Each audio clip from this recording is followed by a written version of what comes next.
Hello, welcome to my channel. मैं हूँ piece और वीलो। तो चलिए शुरुआत करते हैं आज वाटर रिसोर्सेज की, जो क्लास 10 का ज्योग्राफी का चैप्टर है। तो चलिए उसको शुरुआत करते हैं, चैप्टर नंबर 2। ठीक है, जो आप लोग के लिए बहुत इम्पोर्टेंट है क्लास 10 के ज्योग्राफी के लिए। सोशल साइंस का वन शॉट है ये, सोशल साइंस वन शॉट। ठीक है, हम लोग ये पढ़ने वाले हैं। तो चलिए स्टार्ट करते हैं थोड़ी सी डिफिनेशन के साथ और एंड करेंगे बहुत मज़ेदार सेशन के साथ। तो सबसे पहले हम लोग जानेंगे कि व्हाट इज़ मल्टीपर्पज़ प्रोजेक्ट्स, है ना। मल्टीपर्पज़ प्रोजेक्ट्स क्या होते हैं ये जानेंगे, उसके बाद थोड़ी मोड़ी डिस्कस करेंगे। मल्टीपर्पज़ प्रोजेक्ट्स वो प्रोजेक्ट जो हम लोग के लिए बेनिफिशियल होती है ना, बेनिफिशियल होती है। Are meant to take various problems associated with river valleys in an integrated manner. यानी कि इसका मतलब क्या होता है, जब वेरियस प्रॉब्लम जब आती है तो रिवर वॉलीज को फॉर्म किया जाता है for integrated manner.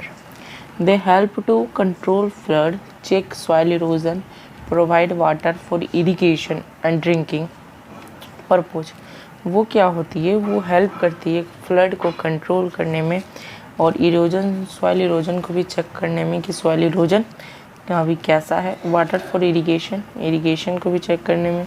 Drinking purpose में generating electricity for industries, villages, cities. Provide inland navigation, help in preservation of wild life and development of fisheries. ये जो होती है, ये क्यों होती है, ये हम लोग के लिए बचाव के लिए होती है। क्या होती है, बचाव के लिए। हम लोग कैसे जीवन जी रहे, यानी कि वाटर हमारी ज़िंदगी में है या फिर नहीं।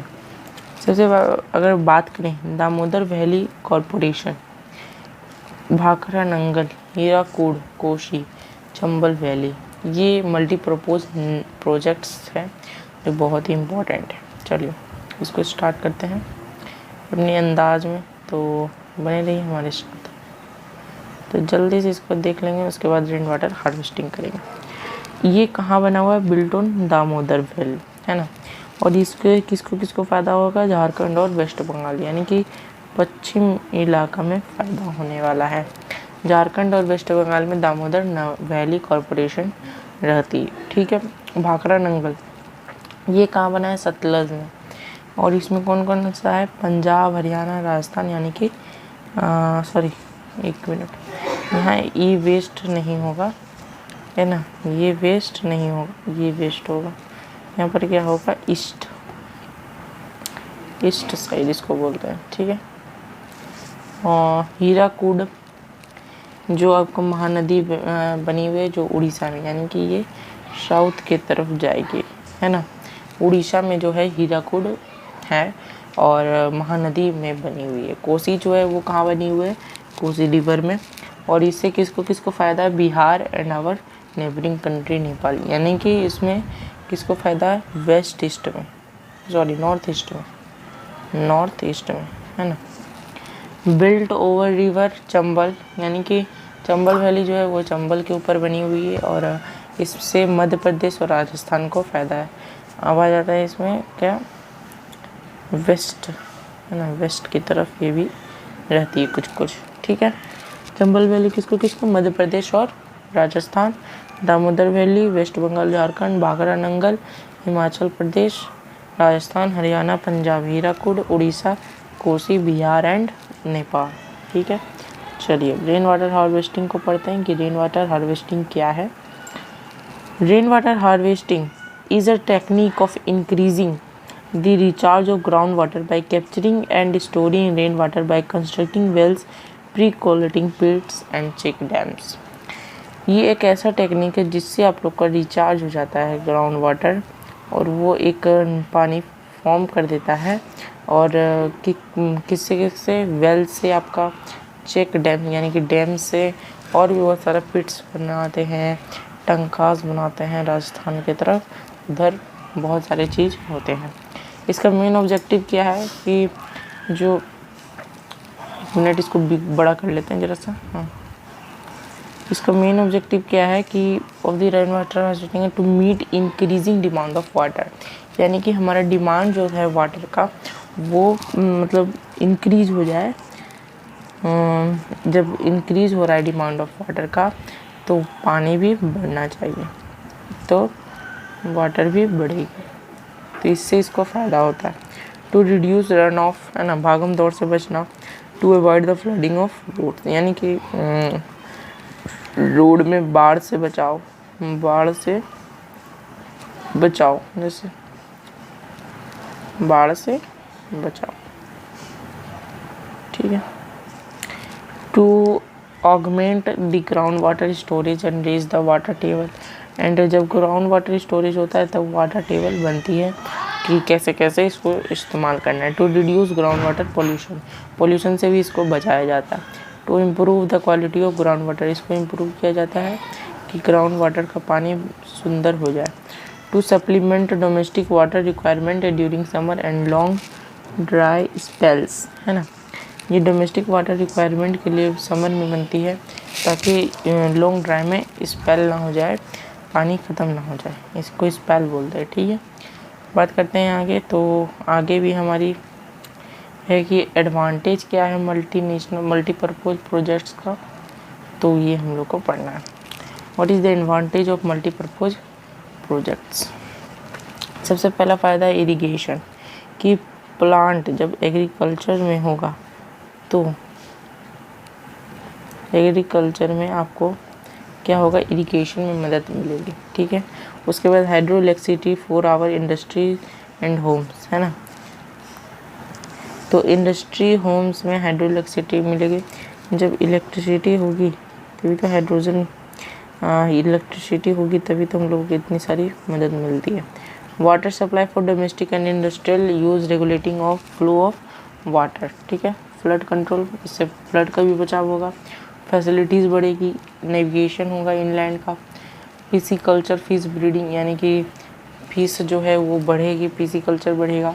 सॉइल कंजर्वेशन होगा, सॉइल को भी कंजर्व करा जा सकता है थ्रू अफॉरेस्टेशन, ठीक है। चलो, डिसएडवांटेज ऑफ मल्टीनेशनल कॉरपोरेशन, उसके बाद इम्पोर्टेंट टर्म्स को पढ़ेंगे।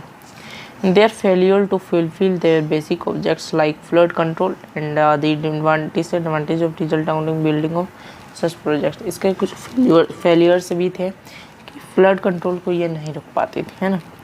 Regulating and damming of rivers affect the natural flow of the rivers, cause excessive sedimentation and adversely affect aquatic life. ये जो होती है डैमिंग रिवर्स है, इसको क्या करती है, फ्लो ऑफ रिवर्स को काउज बन जाती है कि फ्लड का, है ना, इससे फ्लड भी हो जाता है और एक्वाटिक लाइफ भी रुक जाता है।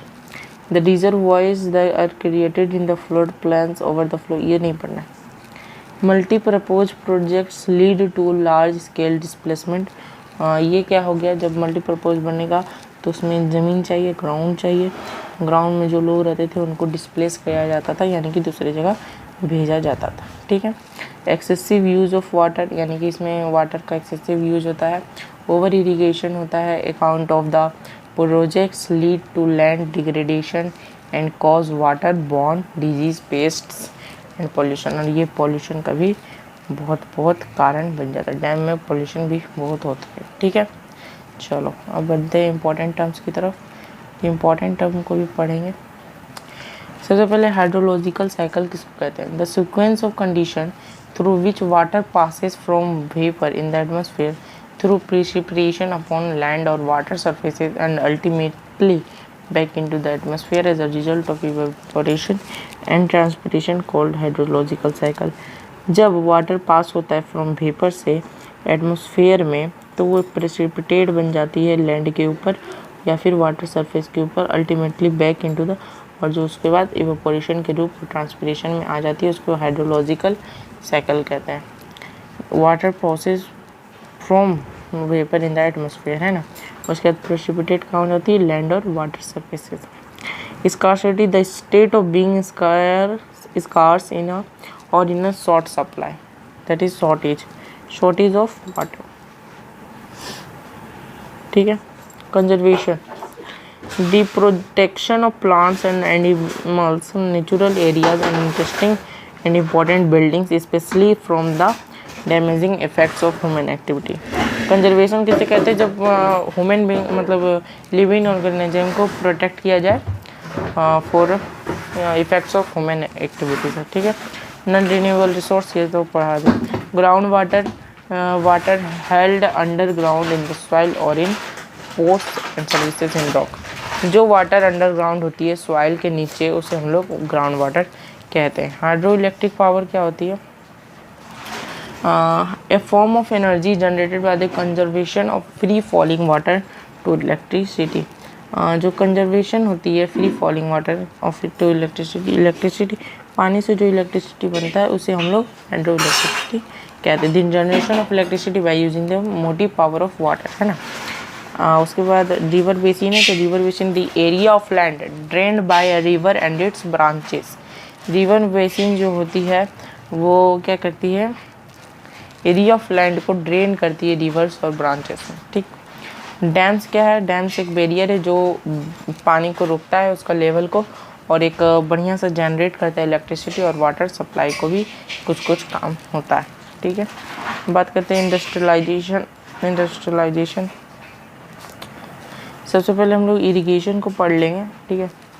What is irrigation? The supply of water to land और crops to help growth typically by means of channels. यानी कि बहुत अलग अलग चैनलों के द्वारा जब वाटर टू लैंड और क्रॉप्स में पहुंचती है तो उसे हम लोग इरिगेशन कहते हैं, ठीक है। रेन वाटर हार्वेस्टिंग क्या है? The harvesting of rain water simply involves the collection of water from surfaces on which rain false the, ठीक है। जब पानी जमा हो जाता है तो उससे हम लोग रेन वाटर हार्वेस्टिंग करते हैं कहीं पर जमा कर। सॉइल इरोजन क्या? Soil erosion is naturally occurring process that affects all landforms, ठीक है। In agriculture, the soil erosion refers to the wearing of fields topsoil, forces of water and wind। तो क्या होता है जब फील्ड टॉप सॉइल भर जाती है सॉइल से तो उसे हम लोग सॉइल इरोजन कहते हैं। रूफ हार्वेस्टिंग क्या है? जब हार्वेस्टिंग होती है rain water harvesting of the roof तरफ, और उसे रिजर्वायर्स किया जाता है, उससे पानी की मदद लिया जाता है, तब उसे हम लोग रूफ टॉप